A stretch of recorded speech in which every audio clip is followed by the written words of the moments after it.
Hebrews. This is our Prophets of Awakening. This is our Sabbath class, the 17th of December, 2022.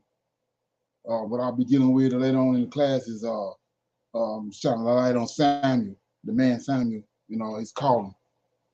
Okay. I'm asking everybody to go to our YouTube channel, Prophets of Awakening, and check out our videos. It's a lot of information given, and the videos will connect dots for you and lead you into the truth of the Holy Scriptures. And if you like what you are hearing and receiving, I'm asking you to like and share and subscribe to the channel. And for those that don't know, this is a non-Messianic channel. We deal with the Tanakh and the Torah. Tanakh is the Old Testament, so-called Book of Remembrance, and the Torah is the first 5 books of the Old Testament that was given to Moses on Mount Sinai by the Lord of Hosts. Shalom and welcome to Prophets of Awakening, and welcome to our Shabbat class. We're going to do our normal, which is a moment of silence, Sabbath prayer, Psalms, do some current events, and then some need to know information, and a little Q&A, and then we'll go into the class topic. Okay. This moment of silence is for the Lord of Hosts, and all that he's doing to bring about our prophesied deliverance from the lands in which he scattered us among our enemies. Oh Lord, we come before thee at this hour on your day that you have given unto us for rest, on your Shabbat, praising you and honoring you because of your position, both in heaven and upon the earth, a position in which the Creator Yahweh have given unto thee. And through your spirit and counsel, oh Lord, we have awakened. We have awakened to know who we are as a people and who you are as our Savior and our Redeemer. We are thankful for all that you have done, and we are eagerly searching your scriptures out that we may be in the right place at the right time upon your arrival to this planet. Peace be unto you. Okay. So with that being said, I'm going to say shalom to everybody. Okay.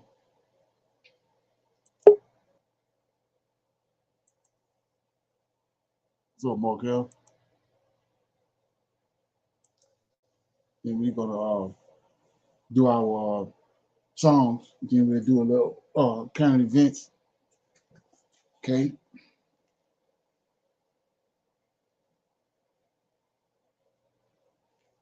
I'm going to read Psalm 46. Okay, it's a God is our refuge and our strength. It's a psalm of Kirah, Armath. I can't say those names. Okay, God is our refuge and our strength, a very present help in trouble. Therefore will not we fear, though the earth be removed, and though the mountains be carried into the midst of the sea, though the waters thereof roar and be troubled, though the mountains shake with the swelling thereof. Selah, there is a river, the streams where shall make glad the city of God, the holy place of the tabernacle of the Most High. God is in the midst of her. She shall not be moved. God shall help her. And in that right early, the heathens raged, the kingdoms were moved. He uttered his voice, the earth melted. The Lord of hosts is with us. The God of Jacob is our strength.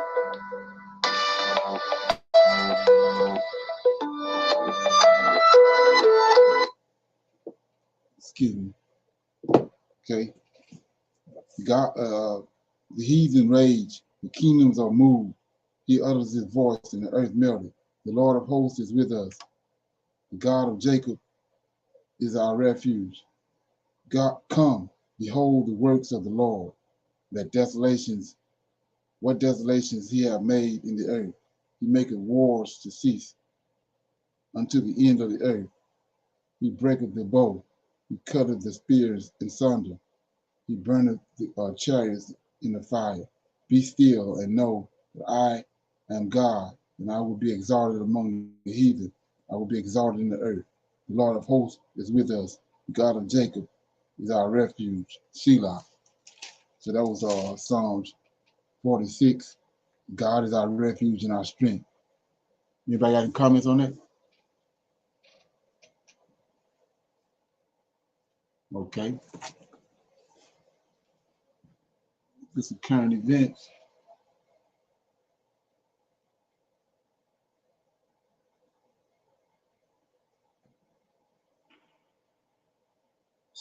Joe Biden. So if you guys don't know, the U.S. Africa Summit is going on right now.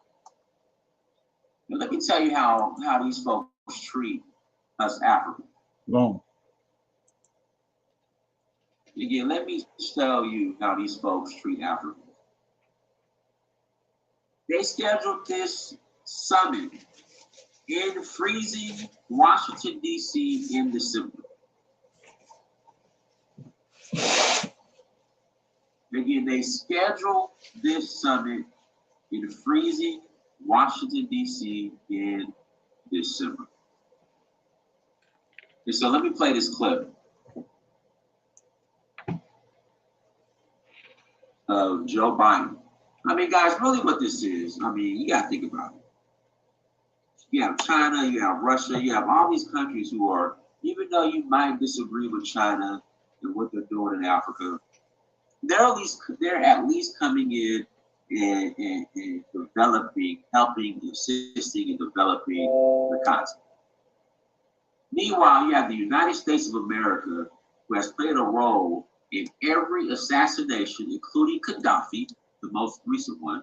I'm pretty sure there's more even after Gaddafi here and there that we don't know about. Including Gaddafi, the United States of America has played a role in the stabilization and assassination of just about every important African political leader that was actually making an impact. Thomas Sankara, Patrice Lumumba, Gaddafi, just about every single one. The United States of America has played a role in taking. Home is a reflection of you. It all starts.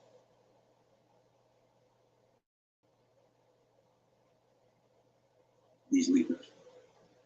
So now the United States of America, they see what China's doing, they see what Russia's doing, they see how these countries are involved. So they're like, okay, instead of assassinating and taking out leaders, which the United States of America is going to do anyway, they're finally like, let's try to actually develop and pretend. Let's actually try to just, let's actually just act like and pretend that we're going to help in developing the continent.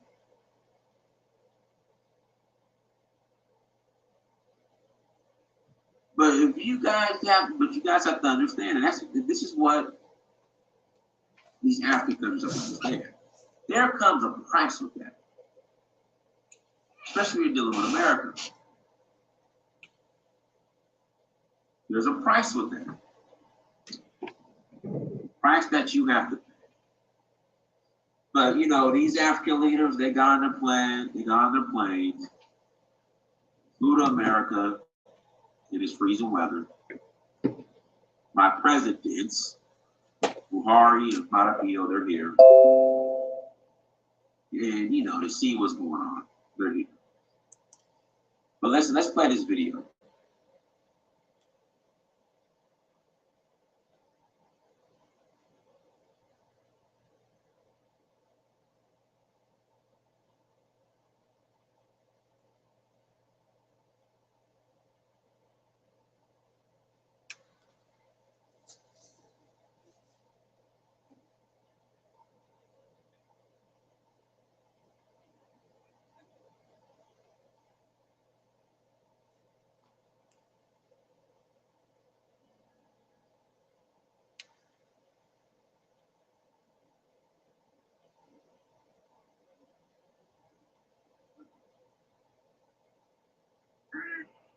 For generations and for generations helped build this country and propel it to higher heights, leading the charge, blazing new trails, and forging a better future for everyone in America.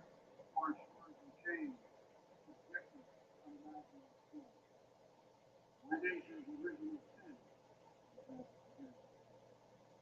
Raise your glass. Hey, listen, DJT. So why isn't he giving money to the descendants of the stolen men and children? I'm going to do a separate show on that. And that answer is easy. Because no matter what, the Democratic Party is going to give black folks the vote no matter what. So there's no threat. Right now, when it comes to Africa, you got China, you got Russia, you have all these other countries who are on the ground in Africa. Right, who are on the ground in Africa, who are actually a threat to America and its policies in Africa. When it comes to black Americans, no matter what, black folks are going to vote blue no matter who. So it's like, why? We got y'all no matter what. We got y'all no matter what. So that's why. That is why. But I'm going to do a separate show on that. And then we'll go more into detail in regards to the summit, you know, what's going on and what's at stake and all that good stuff. But guys, this is not going to be here long. Just wanted to quickly cover that. Well, let's give a shout out. Yeah, so what happened was, I talked about this yesterday, but what happened was Joe Biden invited all these African countries here, and he promised them some kind of deal with this, including $55 billion investment in Africa, right? And so, like he was saying, it's the way that he the way they went about it, and then the timing of it. Like I said, it was in the middle of the winter time when they had it. And then I got another video right here pertaining to what the president of Ghana had to say about it. Let me see if I can get that. Yeah, here we go. If we stop being beggars and spend Africa's monies inside the continent, Africa will not need to ask for respect from anyone. Welcome to Candid Africa, truthful and unapologetic. I've stated it before.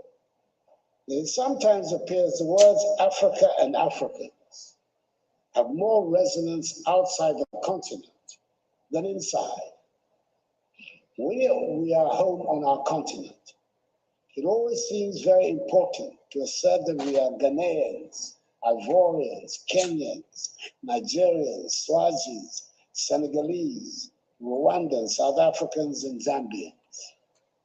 Then we find ourselves outside the continent, and then we discover that to the outside world, there are no Ghanaians, there are no Senegalese, and there are no Tanzanians. There are only Africans, and we are all simply Africans. The lesson for me is clear.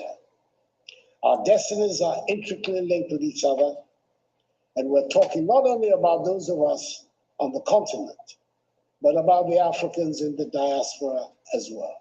The urgent responsibility we face is to make our countries and our continent attractive for our peoples, to see them as places of opportunities. It means we must provide education, quality education and skills training. It means our young people must acquire the skills that run modern economies.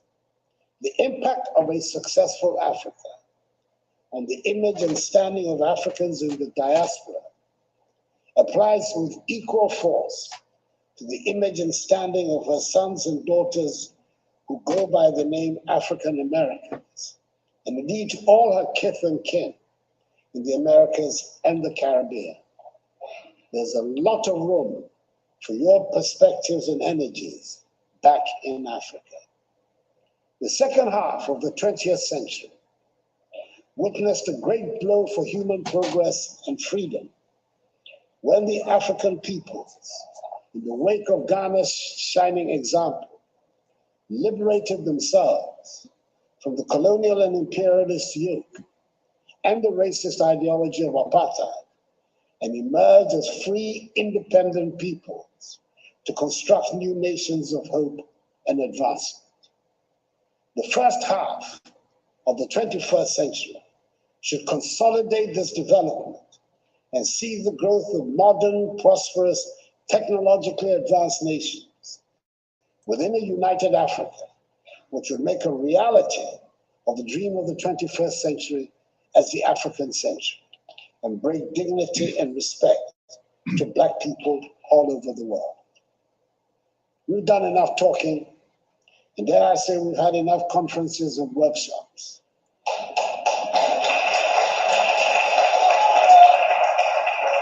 We know what we need to do.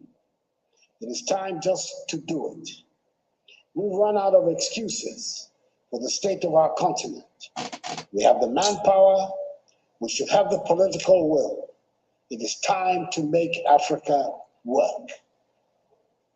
We have good reason to be proud of who we are and the beautiful continent that is ours with its vibrant cultures.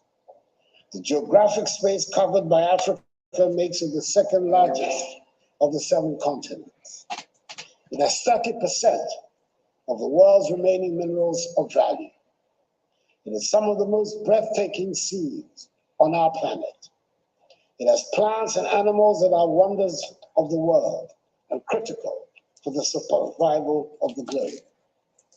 I hear a lot about the need to change our narrative and tell our own good story.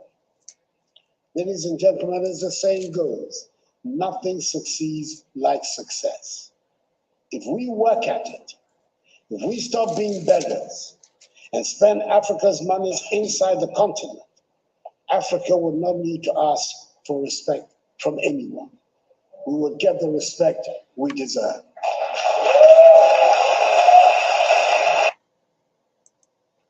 Okay, yeah. So like I was saying, when it comes to, I keep my eye on the continent of Africa because that's where all our history is from. It's from that region over there, and it was promised us that he's going to return us there. And so when you see the things that's when you see looking at the things that are unfolding, like I was saying before, it reminds me of I'm gonna read a couple of verses out of different chapters in Isaiah. The first one is Isaiah chapter 60. This is what he's talking about. What we're looking at right now is what he's talking about. So this is after 2,500 years. Chapter 60, verse 1 says, "Arise and shine, for thy light is come, and the glory of the Lord is risen upon thee. For behold, darkness shall cover the whole earth, gross darkness the people. But the Lord shall arise upon thee, and his glory shall be seen upon thee. The Gentiles shall come to thy light, kings to the brightness of thy rising. Lift up thine eyes round about, and see all they that gather themselves together, they come to thee. Thy son shall come from afar, and thy daughter shall be nursed upon thy side. Then thou shalt see and flow together, and thine heart shall fear and be enlarged, because the abundance of the sea shall cover thee, and the forces of the Gentiles shall come unto thee." So when you look at that, a lot of people not really seeing that, and seeing the significance of it and the urgency of it, because we right at this point right now. We're looking at it. So like I said, a lot of it's coming from the trickeration that the Gentiles and the Edomites portrayed on us. For example, you know, they got this thing going on with the 10 lost tribes. You know what I'm saying? But when you understand what happened, is the 10 lost tribes was in Assyria, and then from Assyria, when Cyrus gave the commandment for them to all go back, because he was in possession of all 12 tribes. He had the northern kingdom under his possession, and he also had 10 tribes under his possession that was in Assyria. He had 172 provinces that he was covering. Assyria was one of those provinces. That's where 10 tribes is at. So when he made the commandment in Ezra for all of them to go back, he was including the 10 tribes.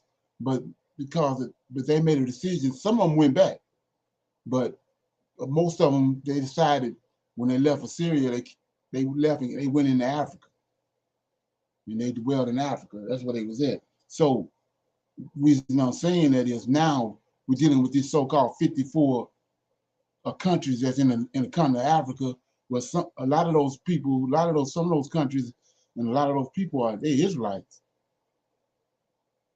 but they got us cloaked under the banner of African, but we're not African. It's like, you know, the people that they brought over here when they came to the Gold Coast. This was the tribe of Judah, tribe of Benjamin, and Levi. They actually had the names when they came there. They had searched us out a long time before they showed up on the West Coast. They had been surveying us and casing us for forever. Then finally, when they made the move, they already knew where to go, what to do, and what to get. And so now, like I said, today, looking at these things, these stuff that's transpiring now, and not understanding that those are Israelites that we're dealing with. They're not Africans, they're Israelites. Okay, so here goes another one right here. This is Isaiah 62. And it says, this is the Lord of hosts talking. He says, for Zion's sake will I not hold my peace, and for Jerusalem's sake I will not rest until righteousness thereof go forth as brightness, and the salvation thereof as a lamp that burneth. And the Gentiles shall see thy righteousness, and all the kings of thy glory, and thou shalt be called by a new name, which the mouth of the Lord shall name. And thou shalt also be a crown of glory in the hand of the Lord, and a royal diadem in the hand of God. Thou shalt no more be termed forsaken, neither shall thy land any more be termed desolate, but thou shalt be called Hezbollah, and thy land Beulah, and the Lord delighteth in thee, and thy land shall be married. For as a young man marrieth a virgin, so shall thy sons marry thee. And as the bridegroom rejoices over the bride, so shall God rejoice over thee. I have set watchmen upon the walls of Jerusalem, who shall never hold their peace, day nor night, yet that make mention of the Lord, keep not silent, and give him no rest till he establish, until he make Jerusalem a praise in the earth. And that's what we're looking at. Those mentions there. Okay. Right. So I've got one more right here, 66. It says, this is Isaiah 66. Thus says the Lord, the heavens is mine, the earth is my footstool. Where is the house that ye have built unto me, and where is the place of my rest? For all these things have my hands made, and all those things have been, says the Lord. But to this man will I look, even to him that is poor and of a contrite spirit, and trembles at my word. Okay, he that killeth an ox is as if he slew a man, and he that sacrificed a lamb as if he cut off a dog's neck. He that offered oblations as if he offered swine's blood. He that burneth incense as if he burned an idol, as if he blessed an idol. Yea, They have chosen their own ways, and their soul delights in their abominations. I also will choose their desolations, their delusions, and will bring their fears upon them, because when I called, none did answer. When I spake, they did not hear, but they did evil before my eyes, and chose that which I delighted not. Hear the word of the Lord, ye that tremble at his word. Your brethren that hated you, that cast you out for my name's sake, said, let the Lord be glorified, but he shall appear to your joy, and they shall be ashamed. A voice of noise from the city, a voice from the temple, a voice of the Lord that renders recompense to his enemies. Before she travailed, she brought forth. Before pains came, she was delivered of a man child. Who have heard such a thing? Who have seen such a thing? Shall the earth be made to bring forth in one day, or shall a nation be born at once? For as soon as Zion travaileth, she brought forth her children. Shall I bring to birth and not cause to bring forth, said the Lord? Shall I cause to bring forth and shut the womb, said the Lord? Rejoice, ye with Jerusalem, and be glad with her, all ye that love her. Rejoice for joy with her, all ye that mourn for her. So we see like all these verses pertain to the same thing, him manifesting himself and then bringing forth the promises and the prophecies that that's been given by the prophets pertaining to us. And the last one is in Malachi. Let me read Malachi, last chapter. Malachi says, "This is the coming day of the Lord." It says, "For behold, the day cometh that shall burn as an oven, and all the proud, they all that do wickedly shall be stubble, and the day that cometh shall burn them up, says the Lord of hosts, that it shall leave them neither root nor branch. But unto you that fear my name shall the Son of Righteousness arise with healing in his wings, and ye shall go forth and grow up as calves in a stall, and ye shall tread down the wicked, for they shall be ashes under the soles of your feet in the day that I shall do this, says the Lord of hosts. Remember ye the laws of Moses, my servant, which I commanded unto him in Horeb for all Israel, with the statutes and the judgments. Behold, I will send you Elijah the prophet before the coming of the great and dreadful day of the Lord, and he shall turn the hearts of the fathers to the children, and the heart of the children to their fathers, lest I come and smite the earth with a curse." So, like I was saying, all these verses right here pertaining to what we witnessing right now, is transforming itself right in front of our faces. But you know, the dots got to be connected in order for you to rightly divide it. Okay. All right. Any comments on that?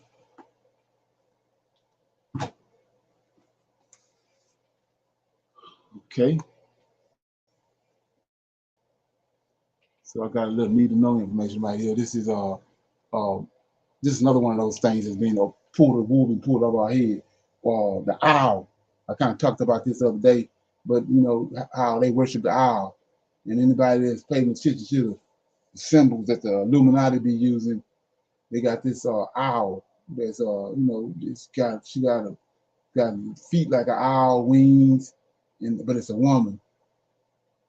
And when you go back to the Charmus, which is the god that was over the Moabites, who was an owl. And at the owl's middle parts of the owl's stomach and belly, they had a opening in it, and that's where they sacrificed the kids. They would bring the kids up to the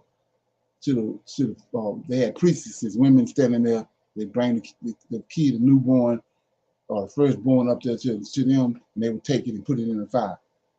But the thing about it is, it wasn't just the Moabites that dealt with owl. It was a lot of countries, and so that's what brings me to this information right here about the owl. We wanted to shine a light on, let it be known.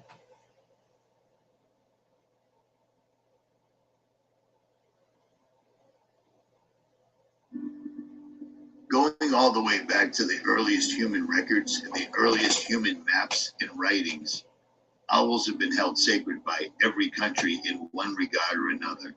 In Abyssinia, the Hamites held the owl to be sacred. In Afghanistan, the owl gave man flint and iron to make fire. In exchange, man gave the owl his feathers. Central Africa, the owl is the familiar of the wizards to the Bantu. Southern Africa, the Zulus know the owl as the sorcerer's bird. In Australia, Aborigines believe bats represent the souls of men and owls the souls of women. Owls are therefore sacred because your sister is an owl, and the owl is your sister.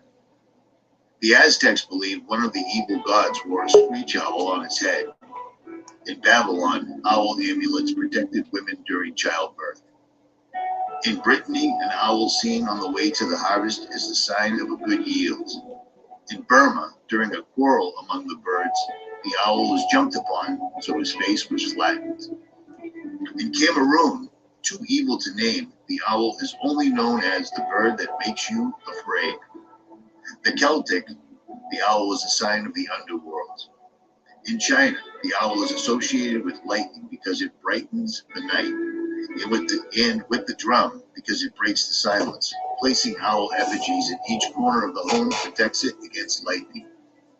The owl is a symbol of too much yang, positive, masculine, bright, active energy.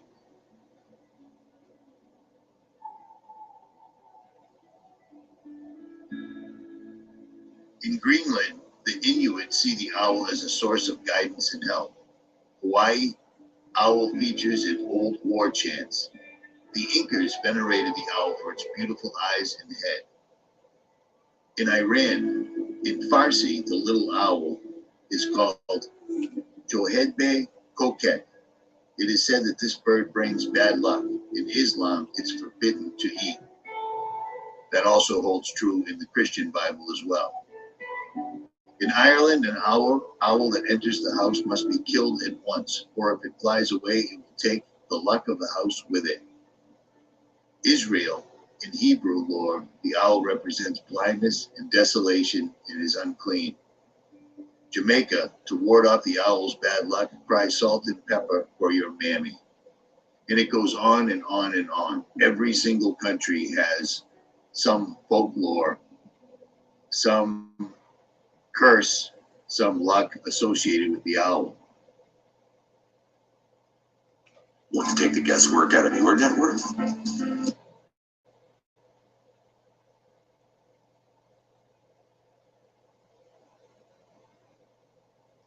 Owls fly at night. They're nocturnal. They fly silently. Their ability to catch prey, even when they can't see it, is almost mystical. It's almost amazing. It is amazing. And for the casual onlooker, owls can seem downright alien. For instance, listen to this.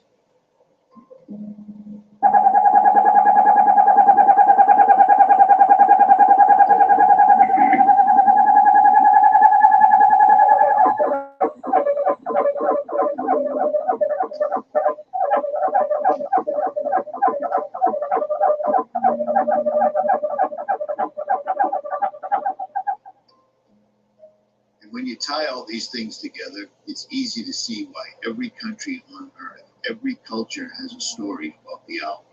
Like this, for instance. Lechuza. The legend of La Lechuza is the one that can be heard all over Mexico.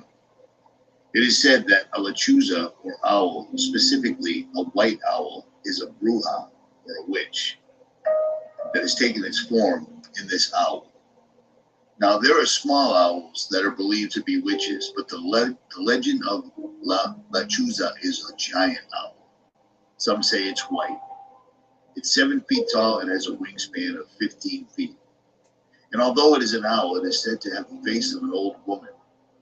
This specific lechuza has been reported only in Chihuahua, Coahuila, Durango, Nuevo Leon, and Tampiales, and in the Rio Grande Valley of Texas and California, especially Southern California. Legends say that the cry of the lechuza mimics the cry of a baby or whistles to lure you outside.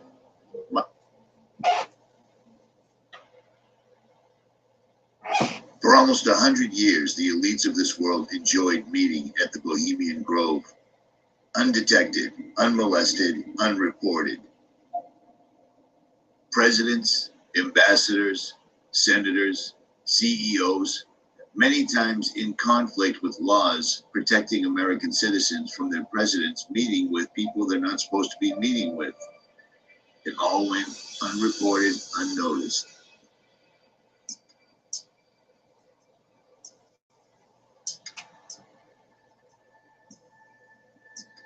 Originating during the French Revolutionary days. There we had the actual order of the Illuminati. Adam Weishaupt and all of his evil philosophers, let's just call them, Voltaire and the others. And that has come up all the way to today. Hitler, of course, was a Bohemian. Okay. I think it's more Babylon.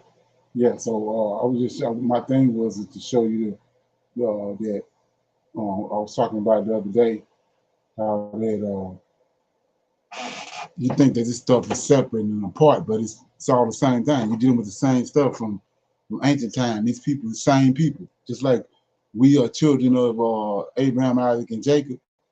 We they great grand descendants. These people descendants was ascend all the way back too.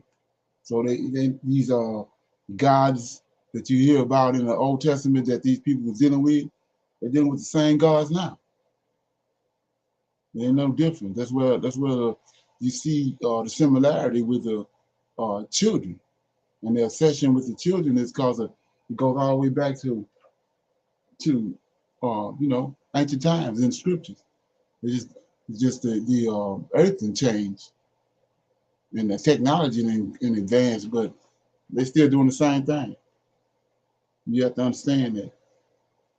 So if you want to check that out, all of it was the Illuminati and the Owl.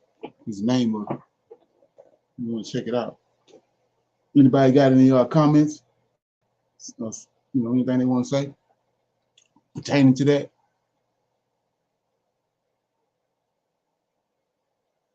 Okay. All right. Okay. I'm gonna open it up for some Q&A. Anything they want to talk about before we go into I'll be reading out of 1 Samuel, the beginnings and the origins of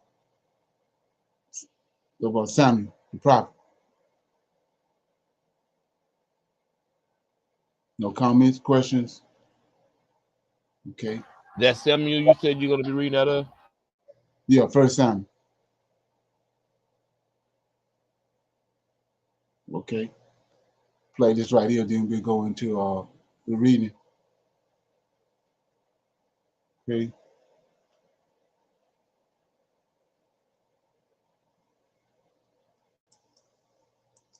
Hello and welcome back to the channel. I want you all to listen to something first before I get started, and then I will be right back.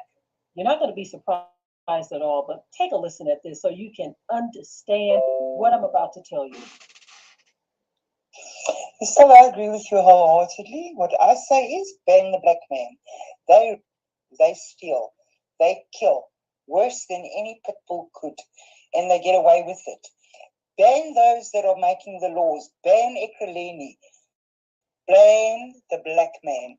Get all the black women and cut out their uteruses and their ovaries that they cannot procreate, because they will all turn out the same, because they are all the same. I'm very passionate about this. Ban them. Kill them. Shoot them. Get rid of them, because they are the problem, not pit bulls, not animals. Animals are beautiful and they deserve a warm bed, food, love, and attention, and everything else. God created those animals. Who created the black man? Do you think God? I don't think so. Just like the Bible says, and ye shall be hated of all nations. I don't even have to repeat what this woman said, although I may repeat some of it just so you all can understand the severity of all of this. This woman is calling for black people to be deleted. She says, take them all out. They're all the same. This is what she said. She says they're worse than anybody else on the planet. She's calling for Black women to have their uteruses cut out so that they cannot procreate, is what she said. Take it all out. Delete these people. This is what this woman is calling for. This is just what I keep telling y'all. The Bible says that they were going to have a perpetual, a continuous, non-stop hatred for his people. What was coming out of this woman's mouth is utterly detestable. But that is how many of them feel. It's a trip that they don't even want us talking about it. They don't want us, when we see stuff like this, they want us to just ignore it and pretend like it doesn't happen. This is some right now stuff. This isn't 50 years ago, 100 years ago, or 400 years ago. This is right now stuff. But that is how she feels, and that's how many of them feel. And they know it to be the truth. And if you ask them, do you feel this way? Why do you feel this way? They can't even come up with a valid reason why they personally feel this way. Some of them have never had personal encounters that you would say were negative towards them. They look at the overall picture and they say that we are all the same. But they don't want us to paint all of them with the same paintbrush. She don't want to be compared to Hitler. She doesn't want to be compared to King Leopold. She don't want to be compared to Jeffrey Dahmer and all of these people. She wants to be treated as an individual, but to her, all of us are the same. So she puts Black criminals in the same category as, let's say, Oprah Winfrey, Michael Jordan, Michael Jackson, Harriet Tubman, Frederick Douglass, Martin Luther King. They go in the same category as the people that she was describing as criminals. I talk about these things because it's very necessary. I had a viewer ask, why do I even cover these kinds of stories? This is because not all of my viewers know and understand what biblical prophecy said about the tribe of Judah and the tribes of Israel. Everybody don't understand those prophecies. So every chance I get, I want to point it out to you that the scripture says that these other nations were going to do certain things to us and find themselves not guilty, that they were going to have this perpetual disdain for us that was going to burn in them forever and ever. They got what you call the I can't help it. It's like I can't stand these people, is how they feel. It burns in them. You got to be one cold, miserable, godless person to say that every Black woman needs to have her uterus cut out of her, ripped out of her, so that we cannot procreate.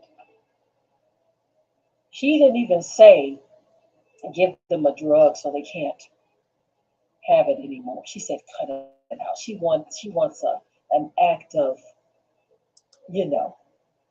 violence. That's what she wants. She wants Black women to feel the pain of not being able to procreate. And she. Okay. Anybody got any comments on that? Anybody seen that video? No, but it's crazy, man. Right. That's the thing about what we was just listening to earlier about you thinking that these people thinking like you thinking, but that's how they perceive us. So you're expecting them to act a certain way when it comes to Africans or Israelites, but it ain't gonna happen because of their perspective on things.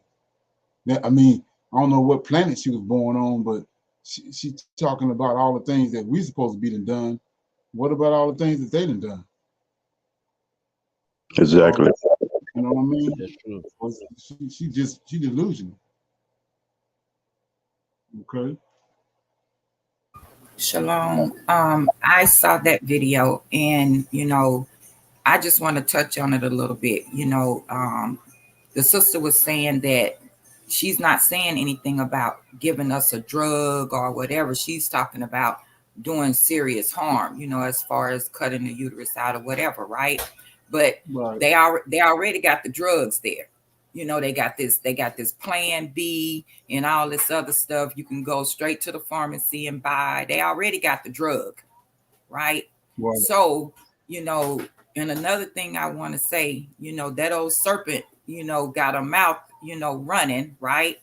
And as a as a Hebrew Israelite woman, you know what I'm saying? When you run across a old pale faced serpent like that, them the ones you gonna really have to go in on. You know what I'm saying? Because she has some serious hardcore hate for us. Exactly. So right, yes, she does. So like I say, they choose to ignore everything that they have done to us and what they're still doing. The most wicked people there is on the earth. You know what I'm saying? So yeah, she got a lot of nerves to say that the drugs are already there. Right. Yeah, that's like we was watching a documentary a couple of months ago where they was talking about how and a lot of people put this to the side, but not really paying attention to it. But he was talking about they talk about the Ku Klux Klan, but they don't talk about it was a female version of the Ku Klux Klan too, Oh white version, yeah, and they was way more ruthless than the men was. yes they were. Go back and look at those videos when those blacks is doing those freedom riders riding those buses, sitting in on those in those restaurants and all that. It was the women. They're the ones that had a serious problem. And if you're not really paying attention, they the ones come out as if they so nice. But they really, they got a disdain for you. But they come out and make it look as if they with you. Or they have some kind of compassion for you, but they be the ones. They be the ones behind the scenes you know, with all the hatred. Yeah. Okay. So let me see what's going on with this right here. Yeah, this question was Nisi was asking about the Targums. Yeah, the Targums is I think it's just if you go to I was telling them yesterday, if you go to eBay or either Amazon, you just type in the search box Targums, and then all of they're gonna come up. You gotta make a decision on which one you want to get. They are different in different languages. You want to get the one that's in English, but Targums ain't nothing but the first five the Torah, first five books of the Bible, and they just got more information in than what they gave us in the King James. It's more in-depth information in there. Okay.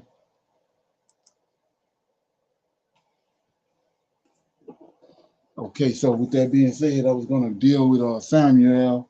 You understand, get a little brief history of what was going on when Israel first came out of uh, Egypt, and they came across the Jordan, and they ended up conquering the land of Canaan. The Lord of hosts had judges over the land of Israel. I think it was something like 13 judges or so. Samson was one of them. And then at the end, he brought forth Samuel.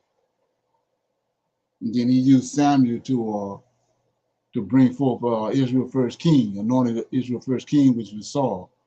And Samuel also anointed Israel Messiah, which was David. He the one anointed David.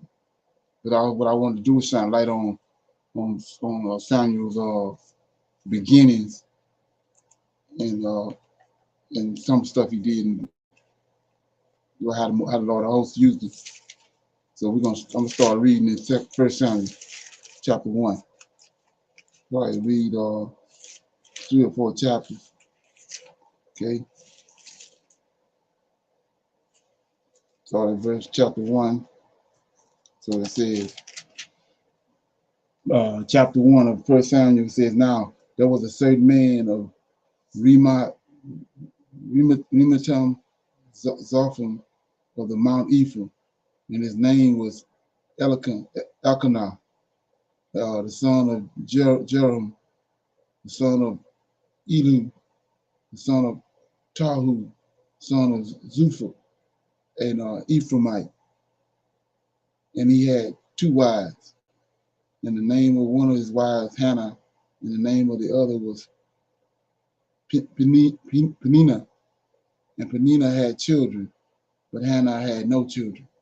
And this woman went up out of his city yearly to worship and to sacrifice unto the Lord of hosts in Shiloh. And the 2 sons of hold on, let me see, and the 2 sons of Eli, Hophni and Phinehas, the priests of the Lord, were there. And when the time was that Elkanah offered, he gave to Peninnah his wife, and to all her sons and all her daughters portion.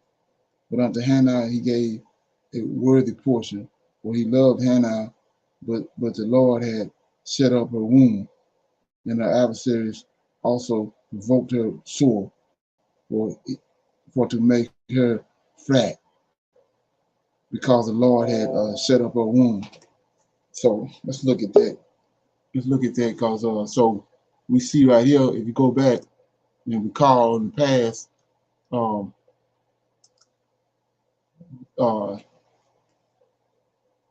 Jacob, when he first met Rachel, he fell head over heels over Rachel. He loved Rachel, but we know all that he went through.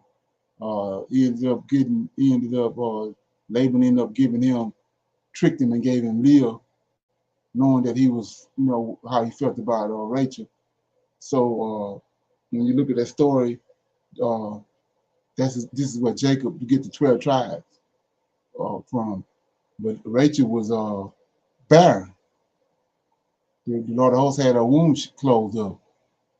Both of them was, they had this overwhelming love for each other, but the Lord had Rachel's womb closed up, and Leah was just pumping out babies, and so she had an issue with it. But we know that what happened in the end, the Most High brought forth Joseph. When she finally did have a kid, she brought forth Joseph, and then she brought forth Benjamin, right? And then you go back to this, this story right here. We see this lady right here. She want kids. She desired kids, but he have her womb closed up. And then when he finally do open her womb up, she bring forth Samuel. Go to Rebecca. Rebecca's womb was closed to the point where she had inquired of Isaac to pray. And Isaac went and got Abraham and to pray for him, on behalf of Rebecca. And then finally, Rebecca gave forth. And when she did give forth, she brought forth Jacob. So we see something going on with when he hinders a woman, close her womb up, he got something for her. And that's sort of like something that you should pay attention to, because certain situations may be going on and you think it's one thing, but the Lord of hosts doing something else. It's something big, or some a real a blessing coming out of it. You're thinking that it's some a hindrance or something that's negative, but actually it's something positive. So anyway, I'm gonna pick it up in 2 Samuel 1:6. And the adversaries also provoked her sore to make her fat, because the Lord had shut up her womb. So we go back to the first thing I see this word, when I see this right here, it takes me to Psalm 37, when the Most High tells us to fret not because of evildoers. And so it's just like what I was saying. You're thinking it's one thing, but the Most High doing, Lord host doing something else. So it said that they was provoking her to the point where she was envious of the fact that she wasn't having any children. She began to fret at what they was doing. So verse 7 says, and as he did so, year by year, when she went up to the house of the Lord, so provoked her. So she provoked her, therefore she wept and did not eat. Then said Elkanah, her husband, to her, Hannah, why weepest thou? Why eatest thou not? And why is thine heart grieved? Am I not better to thee than 10 sons? Okay. And so Hannah rose up after they had eaten in Shiloh and after they had drunk. Now Eli, the priest, sat upon a seat by the post of the temple of the Lord, and she was in bitterness of soul and prayed unto the Lord and wept sore.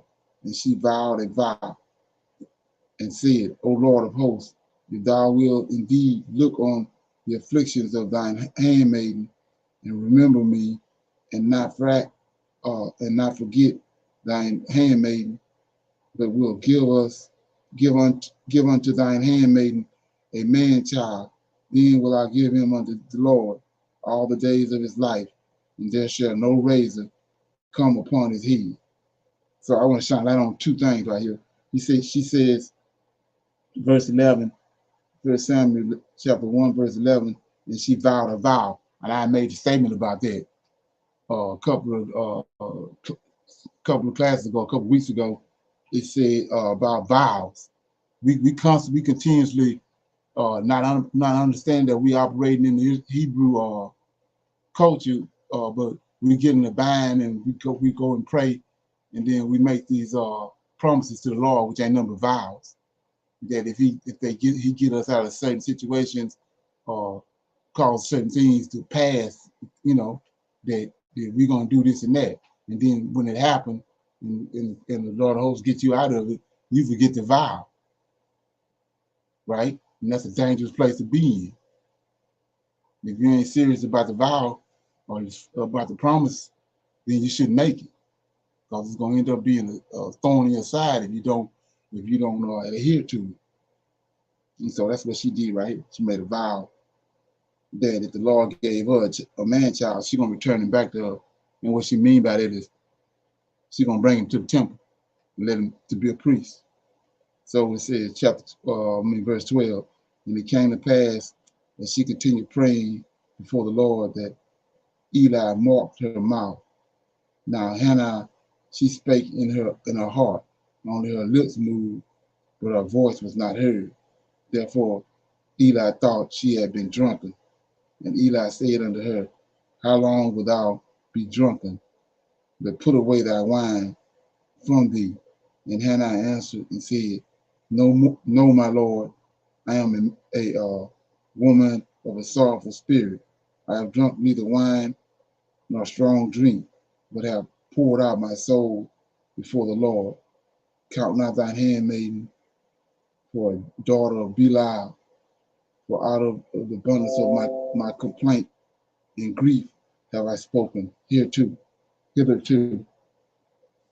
Then Eli answered and said, go in peace, and the God of Israel grant thee the petition that thou hast asked of him. And she said, let thy handmaiden find grace in thy sight. So the woman went her way and did eat, and her countenance was no more sad. So let's look at that right quick. It says Eli is a priest, right? Hannah is she married. She got a husband. She got a whole nother husband. But let's look at the exchange right here. It says 15. Eli told her that he thought she was drunk, right? Hannah answered and said unto him, no, my Lord. Right here. She said, no, my Lord.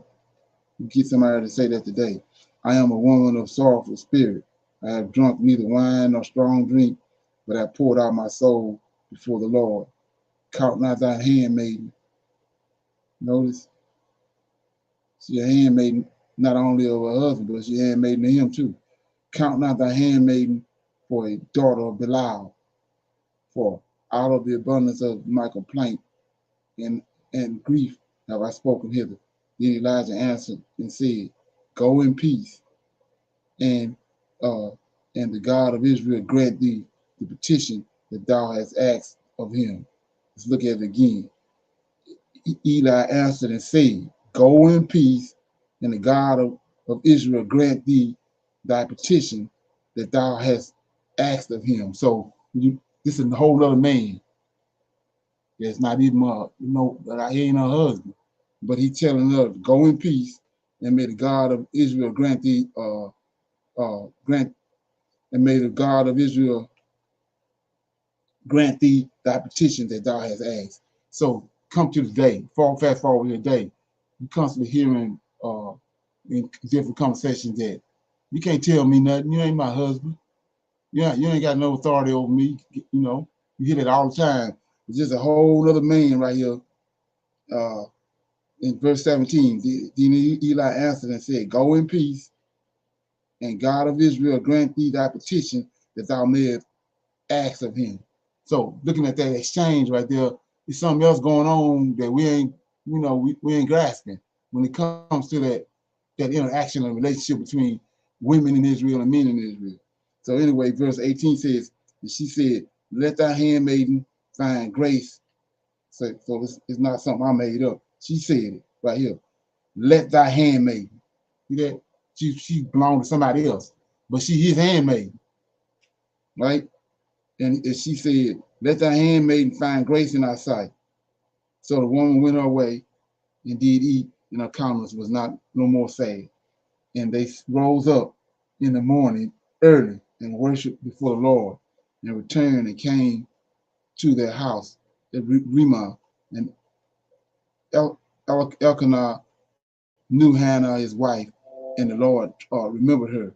Wherefore it came to pass when the time was come about after Hannah had conceived that she bore a son, and called his name Samuel, saying, because I have asked him of the Lord. And the man Elkanah and all his house went up to offer unto the Lord the yearly sacrifice and his vow. They go to vow right there. 22. But Hannah went not up, for she said unto her husband, I will not go up until the child be weaned, and then will I bring him, that he may appear before the Lord, and there abide, forever. And Elkanah her husband said unto her, do not do what seemeth thy be good. Tarry until I have weaned him. Only the Lord established his word. So the woman abode and gave her son suck until she weaned him. And when she had weaned him, she took him up with her and the 3 bullocks and 1 ephod of flour and a bottle of wine, and brought him into the house of the Lord in Shiloh, and the child was young. Okay. And they slew the bullock and brought the child to Eli. And she said, O my Lord, as thou soul liveth, my Lord, I am the woman that stood by thee here, praying unto the Lord. For this child I prayed, and the Lord hath given me my petition, which I asked of him. Therefore also I have lent him to the Lord. As long as he liveth, he shall be lent to the Lord. And he worshiped the Lord there. Okay, so that was 1 Samuel chapter 1. Anybody got any comments on what they heard? What was read?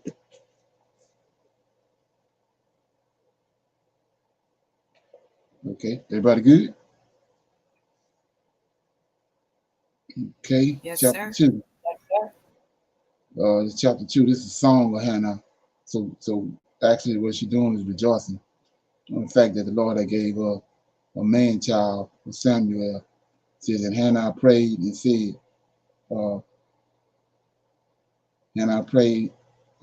my heart rejoices in the Lord. Mine horn is exalted in the Lord. My mouth is enlarged over mine enemies, because I rejoice in thy salvation. There is none holy as the Lord, for there is none besides thee, neither is there any rock like our God. Talk no more, no more so exceedingly proudly, let not arrogance come out of your mouth, for the Lord is a God of knowledge, and by him actions are weighed. The bows of the mighty men are broken, and they that are stumbled are girded with strength. They that were full have hired out themselves for bread, and they that were hungry ceased, so that the barren have borne 7, and she that have many children is waxed feeble. The Lord killeth and maketh alive, and bringeth down to the grave, and bringeth up. The Lord maketh poor and maketh rich. He bringeth low and lifteth up. He raises up the poor out of the dust, and he lifteth up the beggar from the dunghill, to set them among princes, and to make them inherit the throne of glory. For the pillars of the earth are the Lord's, and he has set the world upon them. He will keep the feet of his saints, and the wicked shall be silent in darkness, for by strength shall no man prevail. The adversaries of the Lord shall be broken to pieces. Out of heaven shall he thunder upon them. The Lord shall judge the ends of the earth, and he shall give strength unto his king, and exalt the horn of his anointed. And Elikah went to Ramah to his house, and the child did minister unto the Lord before Eli the priest. Right now, the sons of Eli were sons of Belial. They knew not the Lord, and the priest's custom with the people was that when any man offered sacrifice, the priest's servants came while the flesh was in seething, with a flesh hook of 3 teeth in his hand, and he struck it into the pan or kettle or cauldron or pot. All that the flesh hook brought up, the priest took for himself. So they did in Shiloh unto all the Israelites that came thither. Also before they burnt the fat, the priest's servants came and said to the man that sacrificed, give flesh to roast for the priest, for he will not have sodden flesh of thee, but raw. And if a man said unto him, let them not fail to burn the fat presently, and then take as much as thy soul desire, then he would answer him, nay, but thou shalt give it me now, and if not, I will take it by force. For the sin of men is very great before the Lord. For men abhorred the offers of the Lord. But Samuel ministered before the Lord, being a child, girded with a linen ephod. So moreover, his mother made him a little coat and brought it to him year by year. And when she came up with her husband to offer the yearly sacrifice, and Eli blessed Elikim, the son of his wife, and said, the Lord give thee seed to this woman for the loan which is lent to the Lord. And they went they went unto their own home. And the Lord visited Hannah, so that she conceived and bore 3 sons and 2 daughters. And the child Samuel grew before the Lord. So Eli was very old, and heard all that his sons did unto all Israel, and how they lay with the women that assembled at the door of the tabernacle of the congregation. And he said unto them, why do ye such things? For I hear of your evil doings by all this people. Nay, my sons, for it is no good report that I hear. Ye make the Lord's people to transgress. If one man sin against another, the judge shall judge him. But if a man sin against the Lord, who shall entreat for him? Notwithstanding, they hearken not unto the voice of their father, because the Lord was slay them. And the child Samuel grew on and was in favor both with the Lord, also with me. And there came a man of God unto Eli and said unto him, Thus says the Lord, did I plainly appear into the house of thy father when they were in Egypt, in the Pharaoh's house? And did I choose him out of all the tribes of Israel to be my priest, to offer unto me to mine altar, and to burn incense, to wear an ephod before me? And did I give unto the house of thy father all the offerings made by fire for the children of Israel? Wherefore kick ye at my sacrifices, at my sacrifice, and at mine offering, which I have commanded in my habitation, to honor thy sons above me, to make yourself fat with the chiefest of all the offerings of Israel, my people. Wherefore the Lord God of Israel said, I said indeed that thy house and the house of thy father should walk before me forever. But now the Lord said, Be it far from me, for them that honoreth me I will honor, and they that despise me shall be lightly esteemed. Okay. Behold, the day is come that I will cut off thine arm and the arm of thy father's house, that there shall not be an old man in thine house, and thou shalt see an enemy in my habitation, and all the wealth which God shall give Israel, and there shall not be an old man in thine house forever, and a man of thine whom I shall not cut off from my altar shall be to consume thine eyes and to grieve thine heart, and all the increase of thine house shall die in the flower of their age. And this shall be a sign unto thee that shall come upon thy two sons, on Hophni and Phinehas. In one day they shall die, both of them, and I will raise up a faithful priest that shall do according to that which is in mine heart, in my hand, and I will build him a sure house, and he shall walk before mine anointed forever. And I shall come to, and it shall come to pass that everyone that is left in thine house shall come and crouch to him for a piece of silver and a morsel of bread, and shall say, Put me, I pray thee, into one of thy priest's offices, that I may eat a piece of thy bread. Okay. So we see right here, like I was saying before, when you get instructions from the Lord, or you feel like you heard something from the Lord, all you have to do is to do what he told you to do, and not worry about everything else that's going on around that. Just do what he said do. And the example is uh, Eli's sons is wicked as hell. They priests, and the Most High got a solution for that, which was Samuel. So the whole time he brought Samuel forth. Samuel being raised, and he's telling Eli that he's gonna kill them two boys in the run of one day, and he got somebody reserved to take their place. So if by Hannah praying and looking for a son, she got the son. She made a vow. So if she hadn't adhered to the vow that she had made and brought Samuel back to the temple to be raised in the temple, look at the drama that would have come about, because Lord of hosts had brought Samuel forth for a reason. But like I said before, she adhered to her vow, and she brought him back, and so everything lined up. But like I was saying before, you can be contrary to the Lord, and like I said, there's repercussions to that.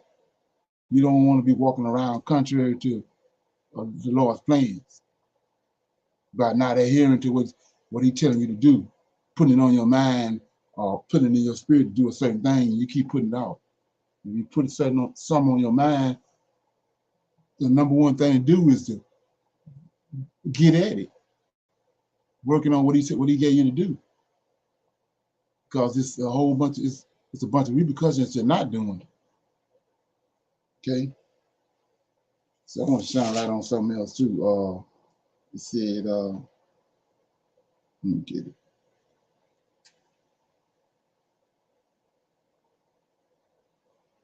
Yeah, so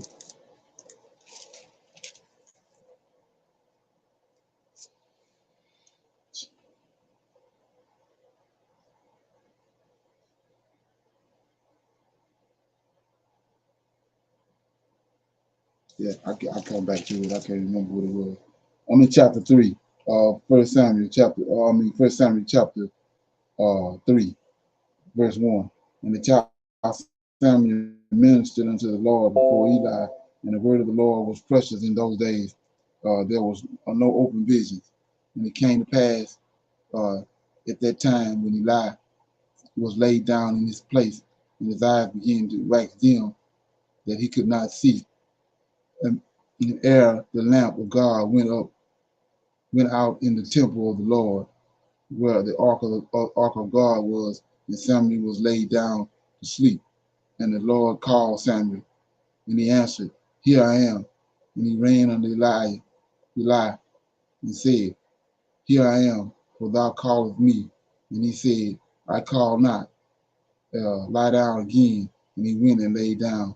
And the Lord called yet again Samuel. And Samuel rose and went to Eli and said, Here I am, for thou didst call me. And he answered, I call not, my son, lie down again. Now Samuel did not yet know the Lord, neither was the word of the Lord yet revealed unto him. And the Lord called Samuel again the third time, and he arose and went to Eli and said, Here I am, for thou didst call me. And Elijah perceived that the Lord had called the child. Therefore Eli said unto Samuel, Go lie down, and it shall be, if he call thee, that thou shalt say, Speak, Lord, for thy servant heareth. So Samuel went and lay down in his place. And the Lord came and stood and called at other times, Samuel, Samuel. Then Samuel answered, Speak, for thy servant heareth. And the Lord said unto Samuel, Behold, I will do a thing in Israel, at which both the ears of everyone that heareth it shall tingle. In that day I will perform against Eli all things which I have spoken according to the house. And when I begin, I will also make an end. For I have told him that I will judge his house forever, and for an iniquity which he knoweth, because his sons made themselves vile, and he restrained them not. So let's look at that. Like I was saying before, I showed you where the Lord of hosts was standing on the rock when Moses struck the rock, and because of Moses got angry and struck the rock, he didn't edify the Lord. That was his purpose, his reason for not going into the to the land of Israel, because of that. And I was showing you how that in the temple, the Lord is there. He dealing with them. This is what we're not getting, that he there. And so we see right here, he's calling Samuel. And Samuel cause Samuel ain't right to divide what's going on. He has, I showed you the order. He got more than one Lord. You got to rightly divide what Lord you're dealing with. Well, Eli is his Lord. So when his name was called, he jumped up and went to his Lord. He ain't got no clue on the Lord of hosts. So every time he called him, he jumped up and went to his Lord, Eli. But look what it says in verse 7. Now Samuel did not yet know the Lord. See that? He did not yet know the Lord, neither was the words of the Lord yet revealed unto him. And the Lord called Samuel again a third time, and he arose and went to Eli. See, he went to his Lord, and said, "Here I am, for thou did call me." And Elijah perceived that the Lord had called the child. Therefore Elijah said unto Samuel, see, now he getting him the right information. Therefore the Lord said unto Samuel, "Go lie down, and it shall be, if he call thee, that thou shalt say, Speak, Lord, for thy servant heareth." So Samuel went to lay down in his place. Now let's check this out. 10. The Lord came. Look at this. The Lord came. The Lord came. See that? He ain't in heaven. The Lord came and stood. He right there. He just ain't showing himself. So it says, the Lord came, stood, and called at the other time. So all these other 3 times, he's standing right there calling him. Samuel jumping up and running to Eli. Come on. Imagine that. So the Lord came, stood, and called as at other times. Samuel, Samuel. Then Samuel answered, spake, for thy servant heareth. See that? So right here, this word right here don't mean what you think it means. See that? Speak, for thy servant heareth. I mean, yeah, he understand. He know what's going on now. He ain't told. He ain't finna get up and run Elijah no more. Okay. So 11. And the Lord said unto Samuel, Behold, I will do a thing in Israel, in which both the ears of everyone that heareth it shall tingle. In that day I will perform against Eli. This is what I was telling you about, doing what he tell you to do. So he already told Eli what he's gonna do. So, but Samuel don't know that. So now he's telling Samuel, he's informing Samuel. In that day I will perform against Eli all the things which I have spoken concerning his house. When I begin, I will also make an end.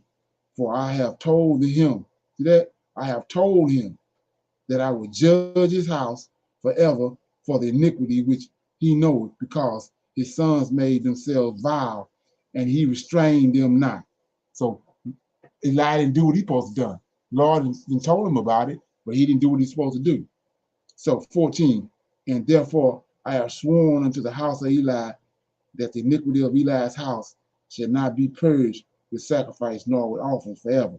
And Samuel lay until the morning and opened the doors of the house of the Lord, and Samuel feared to show Elijah the vision.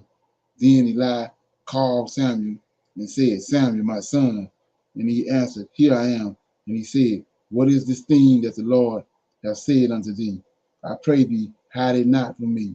God do so to thee, and more also, if thou hide anything from me of all the things that he said unto thee. And Samuel told him every whit, and hid nothing from him. And he said, It is the Lord. Let him do what seemeth him good. And Samuel grew, and the Lord was with him, and did let none of his words fall to the ground. And all Israel, from Dan even to Bathsheba, knew that Samuel was established to be a prophet of the Lord. And the Lord appeared again in Shiloh, for the Lord revealed himself to Samuel in Shiloh by the word of the Lord. Okay, so that's chapter 3. Any comments?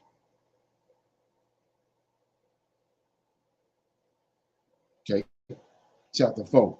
Israel defeated by the Philistines, and the word of Samuel came to all Israel. Now Israel went out against the Philistines to battle and pitched beside Ebenezer, I guess it is, and the Philistines pitched in Aphat. And the Philistines put themselves in array against Israel. And when they joined battle, Israel was smitten before the Philistines, and they slew the army in the field, about 4,000 men. And when the people were come into the camp, the elders of Israel said, Wherefore have the Lord smitten us today before the Philistines? Yet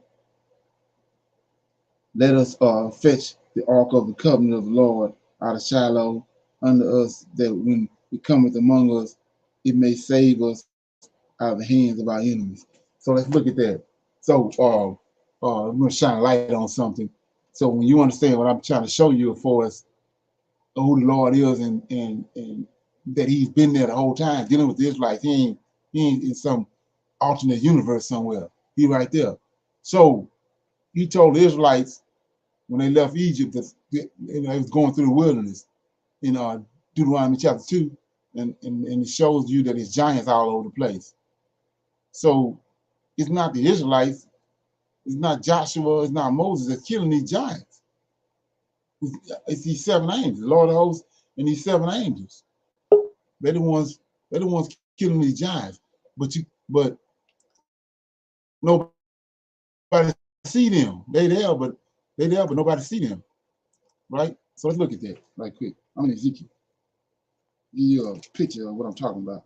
So go to Ezekiel chapter 9. Ezekiel chapter 9. It says, starting at verse 1.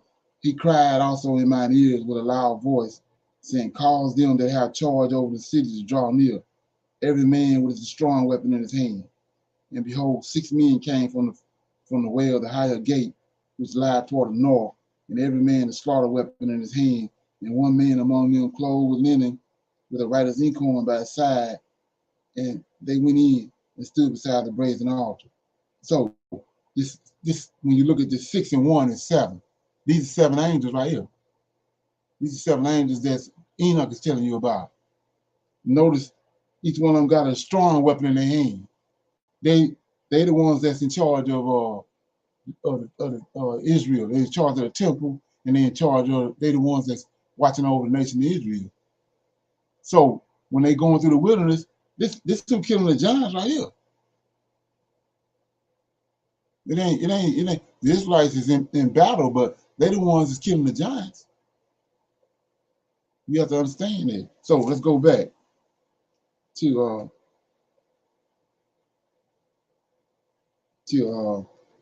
verse 3 of chapter 4. It says, and when the people were coming to the camp, the elders of Israel wherefore have the Lord, look at that, wherefore have the Lord smitten us before the Philistines. So now because they ain't in alignment with the Lord, they went out to battle. He fighting them.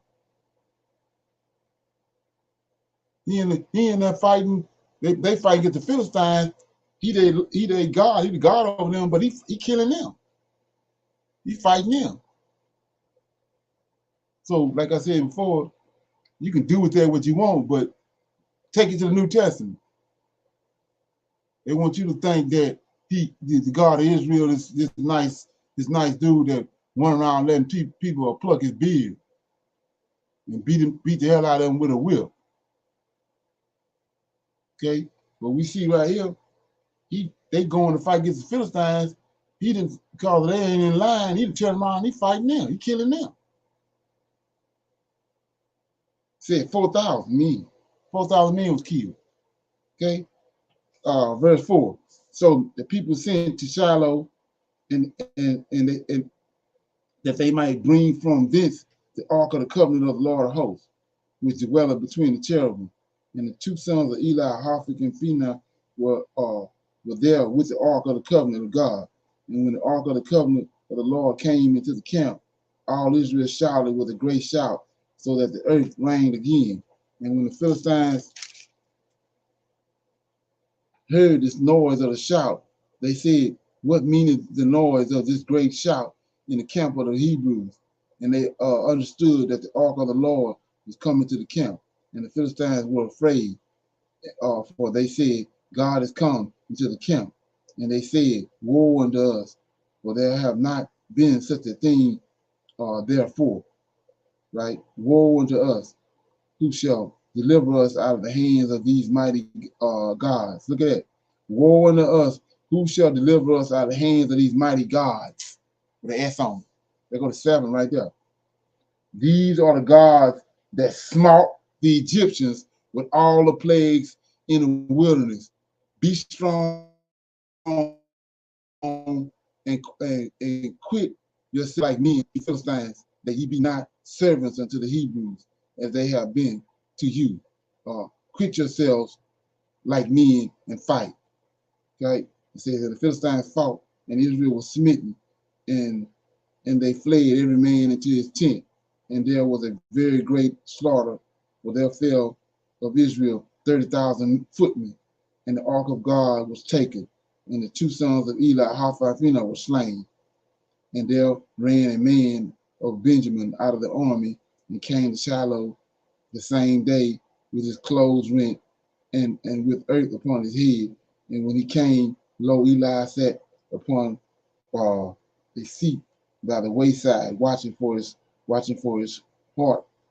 His heart trembled for the ark of God. And when the men came into the city and told it, all the city cried out. And when Eli heard the noise of the crying, he said, what meaneth the noise of this tumult? And the men came in hastily and told Eli. Now Eli was 98 years old, and his eyes were dim that he could not see. And the men said unto Eli, I am he that came out of the army, and I fled today out of the army. And he said, what is there done of my sons? And the messenger answered and said, Israel is fled before the Philistines, and there have been also a great slaughter among the people. And thy two sons also, Hophni and Phinehas, are dead, and the ark of God is taken. And it came to pass, when he had made a mention of the ark of God, that he fell from off the seat backwards by the side of the gate, and his neck brake, and he died. For he was an old man and heavy, and he had judged Israel 40 years.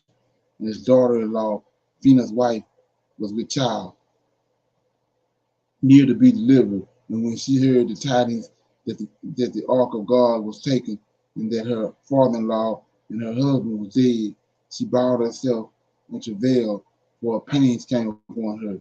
And about the time of her death, the woman that stood by her said unto her, fear not, for thou hast borne a son. But she answered not, neither did she regard it. And she named the child Ichabod, saying, the glory is departed from Israel, because the ark of God was taken, and because of her father-in-law and her husband. And she said, the glory is departed from Israel, for the ark of God is taken. Okay, so we see right here, the Lord had already told Eli to get right, but he didn't get right. He didn't hearken to him. So he came back, he killed his two sons, him and daughter-in-law. So like I said before, you do that comparison and contrast with what's transpiring right here and what they telling you in the New Testament. Okay, so I'm gonna stop right there. Anybody got any comments?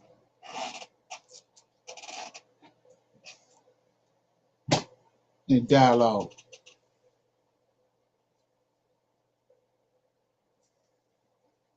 Everybody good? I'm good. That was pretty interesting. Okay. Yeah, are you familiar with who Samuel is before this conversation? No, not before this conversation, but when we get off this call, I'm gonna go deeper into it. Yeah. That's Samuel is the one that anointed David. Like Okay. I said, it was a series of judges when they first came out of Israel. They had judges over them. That's what the book of Judges is about. Then when Samuel came on the scene, he used Samuel because the people wanted a king. So they brought in Samuel. So Samuel anointed Saul. That's when the king started. That's when first and second king started from that. And then from Saul came David, the Messiah. Oh, okay. Yeah,